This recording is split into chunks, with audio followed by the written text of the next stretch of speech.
Gentleman's time has expired. The chair recognizes the gentlelady, Ms. Scanlon. Thank you, Mr. Chairman.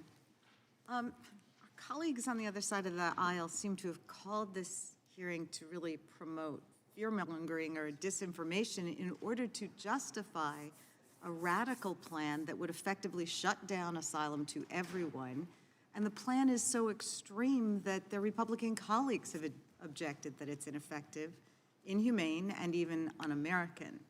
And what I find particularly pernicious is the attempt to conflate the issues of migrants seeking legal asylum through our legal processes with the very real scourge of fentanyl trafficking, which, as CBP data demonstrates and Judge Samaniego has testified, overwhelmingly comes through the ports of entry in trucks and cargo ships, not on the backs of migrants trying to flee poverty or violence in their home countries. By falsely suggesting that migrant families seeking asylum are the source of the fentanyl epidemic, we can't even start to craft policy measures that could actually address either of these issues, the fentanyl crisis or the humanitarian issues raised by the push factors in South and Central America and our immigration laws.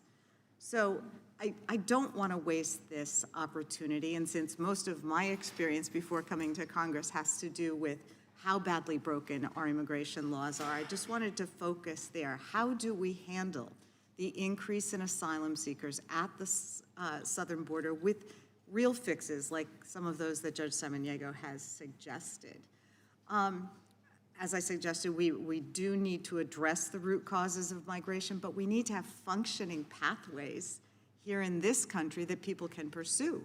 I mean, I've represented enough folks seeking asylum to know that there aren't functional pathways. I think we heard a statistic that only a small percentage of people seeking asylum are actually entitled to it. That's not true. The statistics vary very widely across the country, but in some areas, particularly on the border where there are less friendly judges often, the rates are very, very different than in other areas across the country. So, Judge Samaniego, you are not an immigration judge, are you? You don't adjudicate asylum claims. We do not. Okay, I did want to clarify that. Now, a couple years ago, I had the opportunity to visit the border and speak with Customs and Border Patrol, Homeland Security agents, and advocates, and did see that there is a humane processing process available there. And I really appreciate that. Why do you think that's been so successful over the years, particularly when compared with other cities and counties along the border? I think one is that we've accepted to be humanitarian, and when you do not start at that point, then you don't create processes, you don't create ways to handle them, the NGOs are not working with you, the Border Patrol doesn't work with you. So I think the moment that you make that determination that you're gonna be humanitarian, it forces you to come up with systems to help out. And there are some, for example, there's things that we could do. The Venezuelan population dropped tremendously as soon as the Border Patrol has an app that you can now, from your country, you can begin to apply. And we're talking about vetting the credible fear. So you're able to do a little bit of that, and the numbers drop tremendously. I think also I was able to talk to the ambassador from the U.S. to Mexico, and he talked about what do we do at the origin. The point of origin is very important because we know that, for example, why is Colombia not treating Venezuelans properly, and then Venezuelans have to leave their country to come to our country?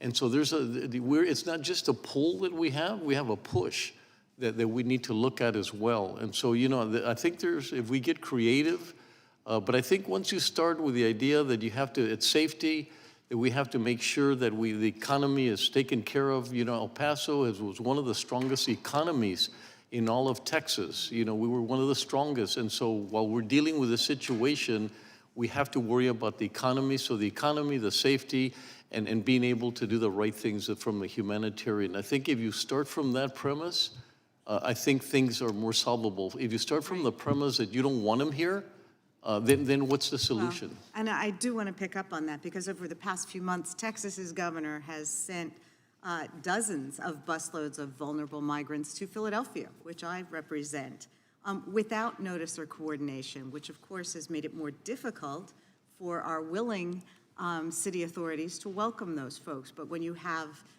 2 buses dumped on New Year's Eve morning before 6 o'clock, and you have vulnerable people without coats, it's very difficult. So I appreciate your insight that cooperation can smooth over many of the issues that we're dealing with. I see my time has expired.